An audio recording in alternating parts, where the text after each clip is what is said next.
ಭಾರತ ಪಾಕ್ ತಂಡಕ್ಕೆ ಅಂಪೈರ್ಗಳ ನೇಮಕ. February 19ರಂದು ಪ್ರಾರಂಭವಾಗಲಿರುವ champions ಟ್ರೋಫಿಗೆ ದಿನಗಣನೆ ಆರಂಭವಾಗಿದೆ.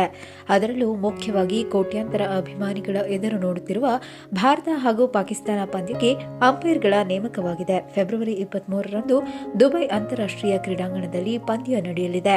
ಈ ಒಂದು ಬಹುನಿರೀಕ್ಷಿತ ಪಂದ್ಯಕ್ಕೆ Paul Reiffel, Richard Illingworth on field ಅಂಪೈರ್ಗಳಾಗಿದ್ದಾರೆ. ಟಿವಿ ಅಂಪೈರ್ಗಳಾಗಿ ಮೈಕಲ್ ಗೌಫ್ ಆಯ್ಕೆಯಾಗಿದ್ದಾರೆ. ಭಾರತದ ಇತರೆ ಪಂದ್ಯಗಳಿಗೂ ಐಸಿಸಿ ಅಂಪೈರ್ಗಳನ್ನು ಘೋಷಿಸಿದೆ. ಈ ಬಾರಿ ಚಾಂಪಿಯನ್ಸ್ ಟ್ರೋಫಿ ಪಾಕಿಸ್ತಾನ ಮತ್ತು ದುಬೈ ಆತಿಥ್ಯದಲ್ಲಿ ನಡೆಯಲಿದ್ದು, ಪ್ರಶಸ್ತಿಗಾಗಿ 8 ತಂಡಗಳು ಕಣಕ್ಕೆ ಇಳಿಯಲಿವೆ.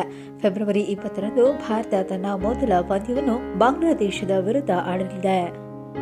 ನೀವಿನ್ನೂ ನಮ್ಮ BNN ಚಾನೆಲ್ ಸಬ್ಸ್ಕ್ರೈಬ್ ಮಾಡಿಲ್ಲ ಅಂದ್ರೆ ಈಗಲೇ ಸಬ್ಸ್ಕ್ರೈಬ್ ಮಾಡಿ, ಲೈಕ್ ಮಾಡಿ, ಶೇರ್ ಮಾಡಿ.